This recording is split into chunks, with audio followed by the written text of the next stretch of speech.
Supreme afternoon.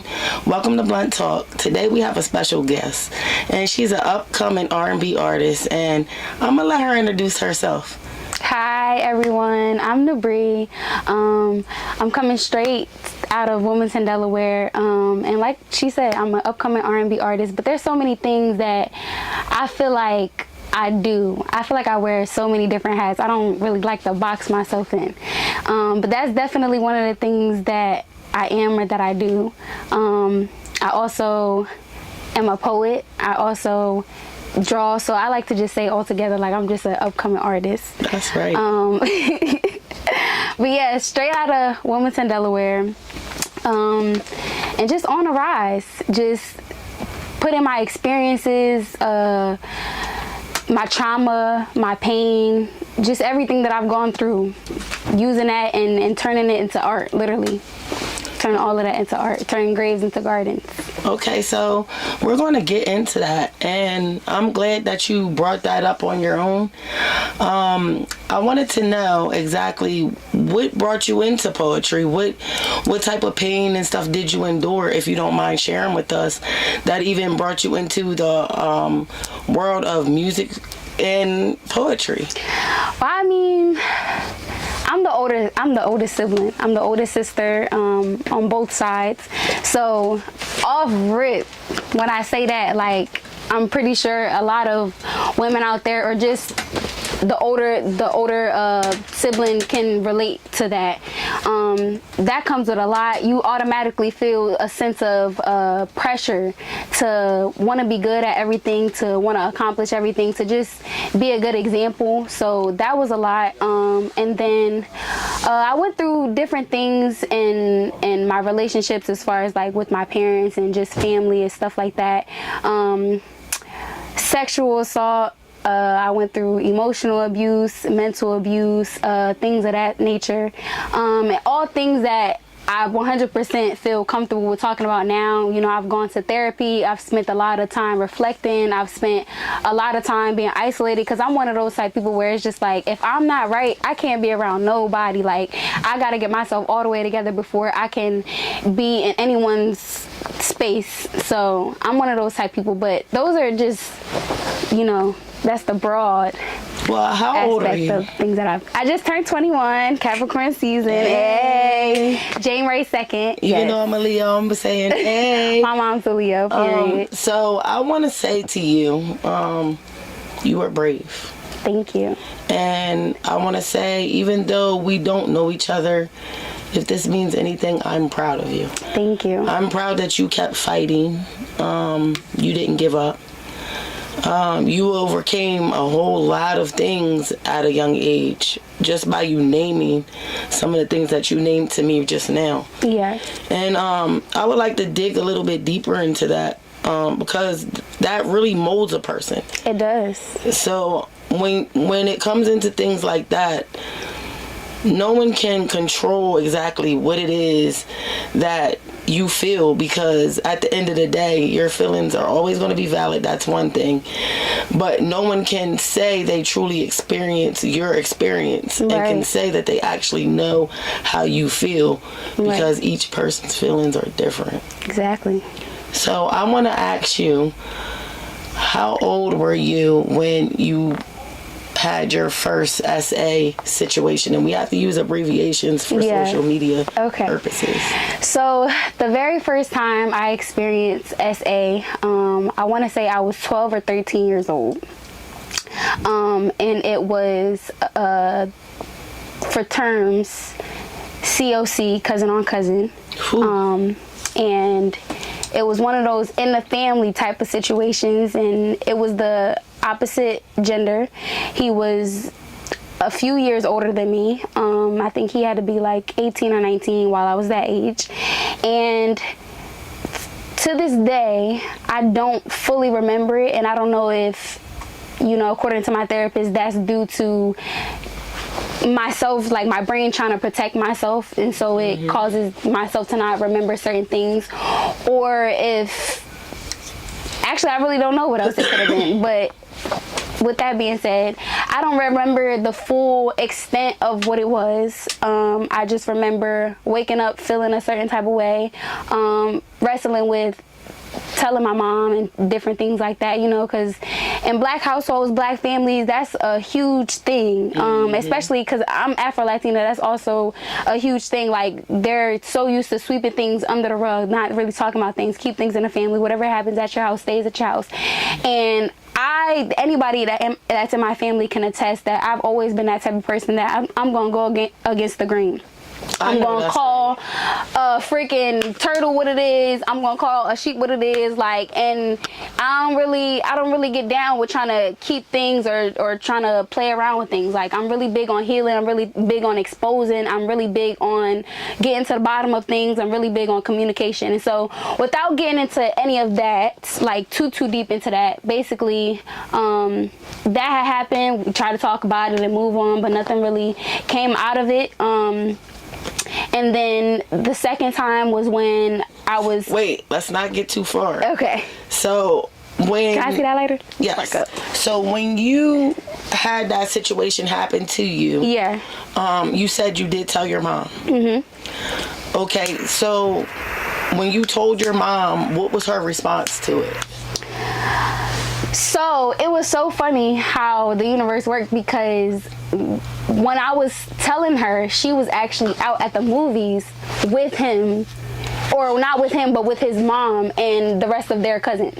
Sheesh. So it was a hard pill for her to swallow, as I can imagine, for her to stomach something like that and have to play it so casual, like in the middle of a movie, like what the fuck is going on? Right. And so after that, to hear her tell it, it was just like as soon as the movie was over, the credits start rolling in. Okay, what the fuck happened? Like, immediate, what's going on? So she reached out to me. I told her about it, and she talked to the mom about it. The mom was confused. We ended up having like a whole big like house meeting and things. And he was pretty much like tiptoeing around it, not really like taking accountability. And even then, as a child, even though I wasn't aware of even what accountability meant or what that looked like or even what it felt like, I knew that the lack of, like, I wasn't going to get anywhere with the conversation. And so that's pretty much how it happened. Like, the police were there, and, you know, they were trying to ask us questions. They were asking for like follow-ups and things, but, you know, because of like the lack of cooperation, really nothing could take place. So he didn't get in trouble? No. And honestly, I ended up finding out more about it, because honestly I don't give a fuck, but I ended up finding more about it that he had other instances where he was like dancing with like or like grinding with like 5-year-olds, and it was like a whole bunch of different stuff. So people were actually protecting him to be who he was. That's exactly that. So everyone must pay when karma comes around. Hello. I just need you to understand that all his protectors. And I love how you said that. I want to acknowledge that. We're not gonna brush past that. The understand. Yes. I need you to understand that. Yes. I'm very spiritual. Yes, me too. I love that, and I compete. I don't do the religion. I feel like it's more so in the box, and spirituality is out the box. Yes, it is. I think that individual spirituality leads to divine fulfillment. Facts. I'm gonna be careful with my words, but in a way that I know for sure you're gonna catch me. I feel as though the higher up people, governmental system, our oppressors, the people that oppressed our ancestors, they have never, ever, ever, ever, ever given us anything that they felt like was fruitful, or that they felt like was worthy of quality, that they felt like was true truth. So in my mind, it's just like, I could never believe that you would put something in front of me. Because if we pray to the same God, but you got all this, and my people still struggling, and my people still oppressed, and my people still enslaved mentally and emotionally, what God are we praying to? Exactly. How old are you again? 21. You know what? But I've been through, like, I've gone through, okay, so let's get into that since we're on the spiritual topic, because I love talking about this. This is who I am. This is literally me. I grew up in a Christian household. I grew up going to church every Sunday. Like, I was around super duper religious people.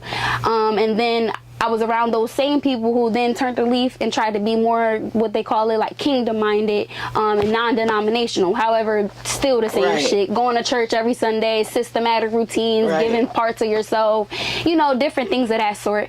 And there was times where, first of all, let me backtrack a little bit. I always knew that I was special and that I was divinely called. I always knew that I was a truth speaker. I always knew that I was a seer. I always knew that I was a hearer. I will always have dreams. I will always have visions. I will always hear things, hear conversations that I don't even feel like I have access to or should have access to. And so when I was in that season of my life, there was times where like I was doing things, calling myself a prophet, you know, just following after the people that was around me and the things that I knew, because all I knew was that I had an undeniable connection that was too real to ever be fake, that no one else can truly understand. Like, I'm helping these people around me believe more in the person that they're saying that they believe in, the thing that they say that they believe in, or the entity that they say that they believe in, because of my energy, because of my faith, because of my belief. And meanwhile, I have so much confusion and so many different voices around me. And so there was a time in my life, this was after all of the sexual assault, this was after everything, where I was still in a space where I was doing things where I was in tune with myself, really listening to the spiritual realm and to your higher self. Yes, and receiving from that, and rather than just, oh, I need help with this, or I need help getting rid of this. No, like, what I need to hear from you today. What's on your mind today? What do you feel like you need to tell me today? I was in that type of mindset, and I've always challenged myself. So I want to say junior year, senior year of high school, I had a bunch of AP classes. Literally most of my schedule was AP classes. I was working 2 different jobs. I was doing extracurricular activities. I was in the drama club. I was doing theater. We were working on a huge musical. So I was like busy, like ripping and running. But for some reason, there was a tug on me to go into isolation. And so there was this closet I had in my father's house. There was a closet I had in there that was decorated, and it was like a prayer room. But I was like, nah, this is an isolation room. This is where I'm going to go to get away from all the noise. So every time I went in there with no thoughts, no shoes, and I just sat with myself, listened to myself, meditated, went into the void, really just listened to what source was trying to tell me, was trying to download into me about me, because that was the first step. I knew for sure that was the first step, because that's a lot of shadow work. That's what a lot of people don't do. And I've always been that type of person where I've heard people around me, adults around me, like, I remember growing up and adults always be like, don't do that, I did this, da da da, and now I've repeated the same mistakes. I hear too many of y'all telling me the same shit. What's wrong with y'all? It's too many birds on the ground, not in the sky. Like, I don't know. So I've always been that child, and then growing into an adult where I was like, I'm going to literally use everyone around me as an example of what not to do. Yes. Literally. I've always been one of those. I don't want to, if you already lived that experience and you've made those mistakes, I don't have to. I can learn those same lessons without going through that same path. So that was always me. I spent a lot of time by myself, and I just sat with myself. I had a bunch of visions. I would see angel wings. I would see a whole bunch of stuff, literally a whole bunch of stuff. And I challenged myself. I gave myself 3 months to write a book, about everything, like my whole entire journey up until this point, or up until that point at the time. Right. And I did it. Yeah. 3 months. I did it. And I was going through so much shit. I'm going through my father going through a divorce, him and his wife cheating on each other, like a whole bunch of craziness. But I'm like, I have to get in a place, and what better time than now at this young age to do that?